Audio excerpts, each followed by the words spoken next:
Assalamualaikum warahmatullahi wabarakatuh. Saya sendiri Nafisa Kristianti dengan NPM 2011100122 ingin menjawab soal yang berisi nomor 1 yang A. Jelaskan pengertian sejarah kebudayaan dan sejarah kebudayaan Islam. Yang dimaksud di sini bukan Islam dalam arti sempit berkenaan dengan penyebaran agama Islam semata. Islam di sini yang semula diwatakan Nabi Muhammad berkenaan dengan capaian dalam segala aspek, baik itu politik, ekonomi, atau pemerintah dan lain-lain. Lanjutan soal yang nomor 1 yang B.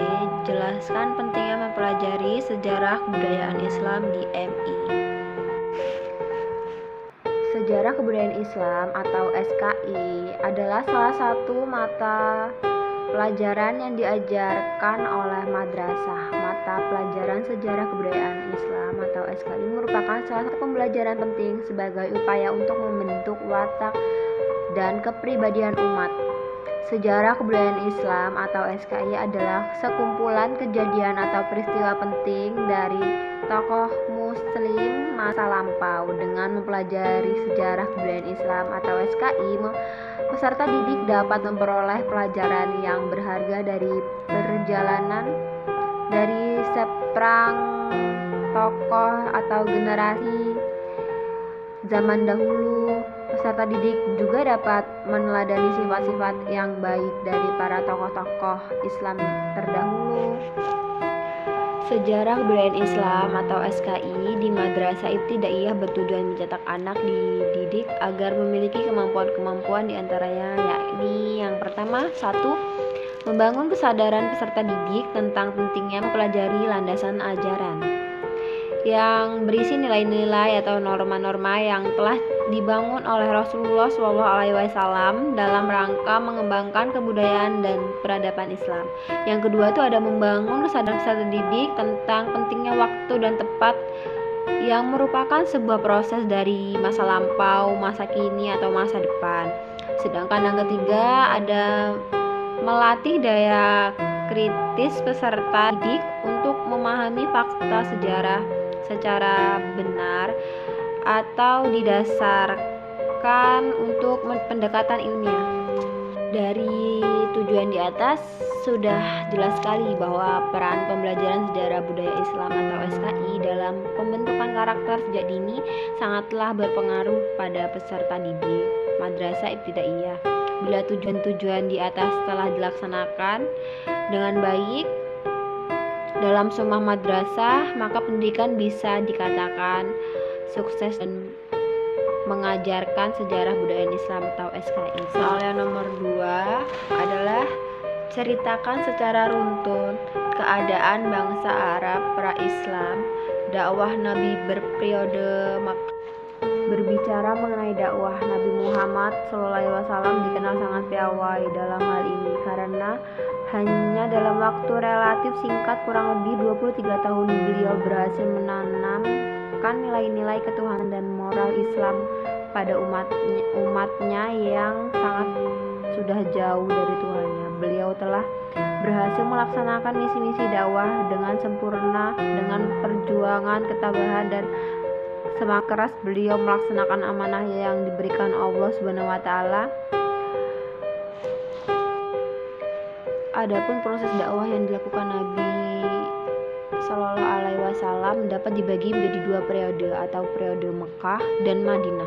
Pada periode Mekah, Rasulullah Alaihi Wasallam lebih fokus pada menanam nilai-nilai akidah tauhid, sedangkan periode Madinah lebih banyak menyampaikan hal-hal berkaitan dengan muamalah, urusan dunia dan ibadah. Dari penelitian tersebut akan disimpulkan rumusan masalah, yaitu bagaimana kegiatan yang dilakukan Rasulullah SAW mengajak manusia Mekah dan Madinah agar beriman kepada Allah dan Rasulnya. Soal nomor 3, jelaskan secara runtut apa itu Khulafaur Rasyidin. Sebutkan 4 tokoh Khulafaur Rasyidin, serta kontribusi dalam bidang politik, ekonomi, sosial, budaya, dan ilmu pengetahuan. Pengertian Khulafaur Rasyidin yaitu berasal dari dua kata, yaitu khulafah dan arsyidin.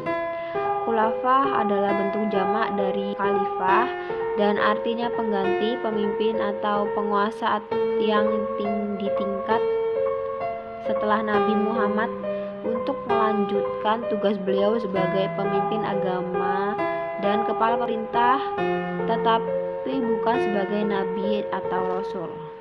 Sedangkan Rasyidin adalah bentuk jamak dari arsyid yang artinya orang yang mendapat petunjuk. Jadi menurut bahasa, Khulafaur Rasyidin adalah orang yang ditunjuk sebagai pengganti atau pemimpin atau penguasa yang selalu mendapat petunjuk dari Allah. Pemerintahan Khulafaur Rasyidin memegang kendali pemerintah Islam selama kurang lebih 30 tahun dari 632 sampai 661 Masehi, dan setiap khalifah mempunyai kebijakan berbeda. Yang pertama ada Abu Bakar Asy-Siddiq dengan lama 632 sampai 634 Masehi. Pada masa pemerintahan Abu Bakar Asy-Siddiq terjadi perang Riddah atau perang melawan kemurtatan untuk mengatasi perpecahan yang terjadi setelah Nabi Muhammad wafat. Di akhir pemerintahannya, Abu Bakar memperluas daerah kekuasaan dengan mengirim tentara keluar. Yang kedua ada Umar bin Khattab dengan masa lamanya 634 sampai 644 Masehi. Ketika Abu Bakar digantikan Umar bin Khattab, Islam mengalami kemajuan sangat. Pasukannya berhasil mengalahkan dua kekuasaan besar saat itu, yakni Romawi di barat dan Persia di timur. Selain itu, kekuasaan Islam pada masa pemerintahan Umar meliputi Jariyah Arab, Palestina, Suriah, sebagai Persia dan Mesir. Yang tiga ada Utsman bin Affan yang masa lamanya 644 sampai 655 Masehi. Di masa kepemimpinan Utsman, umat Islam mengalami era paling makmur dan sejarah. Wilayah Islam diperluas hingga ke Tripoli, Armenia, Turkistan, dan Siprus. Masehi, sekitar 1.500 orang bahkan datang ke Madinah untuk memprotes kebijakan Utsman. Namun di periode kedua terjadi perpecahan dan pemberontakan karena jabatan-jabatan strategis di pemerintahan diberikan Utsman kepada keluarganya dari Bani Umayyah. Pada 655. Yang keempat ada Ali bin Abi Thalib dengan masa 655 sampai 660 Masehi, berusaha mengatasi pemberontakan dengan menarik para amir yang sebelumnya diangkat oleh Utsman.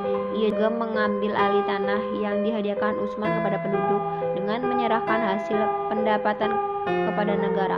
Ali bin Abi Thalib juga menghadapi pemberontakan dari Talha, Zubair, dan Aisyah karena tidak mau menghukum pembunuh Utsman. Nomor 4, ceritakan pada masa Bani Umayyah dalam bidang ilmu pengetahuan, politik, pemikiran, ekonomi, dan seni budaya. Yang pertama itu ada bidang ilmu pengetahuan yang ada ilmu agama Islam, ilmu bahasa Arab, ilmu sejarah, ilmu kalam, sastra, dan ilmu kimia dan kedokteran. Yang kedua, yang B, pemerintahan, politik, dan pemerintahan pada masa dinasti Umayyah sebagaimana telah kita ketahui bersama ketika Khalifah bin Abi Thalib berkuasa, keadaan kaum muslimin terjadi perpecahan umat sehingga timbul kelompok-kelompok atau golongan yang masing-masing bersekutu merasa memiliki hak kekuasaan. Yang ketiga, yang C, perekonomian Islam pada masa dinasti Umayyah mengalami kemajuan dengan berbagai kebijakan seperti mendirikan lembaga-lembaga pemerintah yang independen sebagai memudahkan menciptakan relasi antara mereka tanpa ada interferensi dari kekuatan lain, menjadi Cordova sebagai pusat bisnis. Nomor 5, menceritakan sejarah Bani Abbasiyah yang meliputi dari bidang ilmu pengetahuan, pemikiran, ekonomi, seni budaya, sama politik. Pada masa kekhalifahan Abbasiyah inilah yang dikenal perkembangannya pesat pengetahuan. Pada masa itu banyak sekali pengetahuan bermunculan intelektual muslim. Pada masa kekhalifahan Abbasiyah, keadaan sosial ekonomi pun berkembang dengan baik, seperti halnya dalam bidang pertanian maupun perdagangan. Masyarakat pada masa itu maupun mengatur tatanan kehidupannya dengan baik, hingga dikenal sebagai negeri masyhur dan makmur. Pada masa kerajaan Abbasiyah, kekuasaan Islam bertambah luas. Masyarakat dibagi dua kelompok, yaitu kelompok khusus dan kelompok umum. Kelompok umum terdiri dari seniman, ulama, fuqaha, pujangga, dan saudagar. Sedangkan kelompok khusus terdiri dari khalifah, keluarga khalifah, dan para bangsawan dan petugas-petugas negara. Dalam perkembangan ilmu pengetahuan, para khalifah banyak mendukung perkembangan tersebut. Nomor 6, Islam di Spanyol diawali sejak masa dinasti Muawiyah di bawah kekhalifahan Khalid bin Walid. Kemajuan yang dicapai berat sekarang tidak bisa lepas dari peran Islam, karena selain rangkaian panjang sejarah gemilang, Islam di Spanyol Barat mengalami renaissance dan menjadi kiblat dunia sampai sekarang. Kemajuan dalam bidang ilmu pengetahuan dan teknologi itulah yang mendukung keberhasilan politik. Kemajuan Eropa ini tidak bisa dipaksakan dari pemerintahan Islam di Spanyol saat itu. Perkembangan politik dalam proses penaklukan Spanyol, terdapat 3 orang yang dapat dikatakan paling berjasa. Mereka adalah Tahrif bin Malik. Selama berabad-abad berikutnya Islam menyebar, dan ketika kekhalifahan Bani Abbasiyah merebut Damaskus dari kekhalifahan Bani Umayyah tahun 750 Masehi, Abdurrahman, anggota keluarga Bani Umayyah yang berhasil lolos dari kerajaan Bani Abbasiyah, kemudiannya lari ke Spanyol dan mendirikan sebuah dinasti Bani Umayyah dan berpusat di Cordoba. Islam Spanyol pada periode ini berada di bawah pemerintahan para wali yang diangkat oleh Khalifah Bani Umayyah yang berpusat di Damaskus.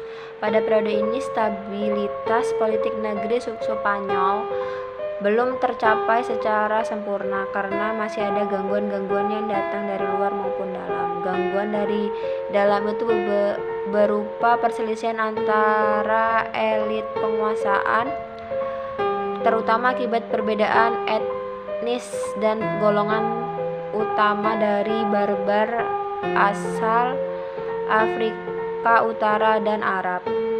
Gangguan dari luar datang dari sisi-sisi musuh Islam di Spanyol yang tidak pernah tunduk dengan pemerintahan Islam. Gerakan ini terus memperkuat diri hingga pada akhirnya mereka inilah yang bangunan di bidang peradaban dan kebudayaan.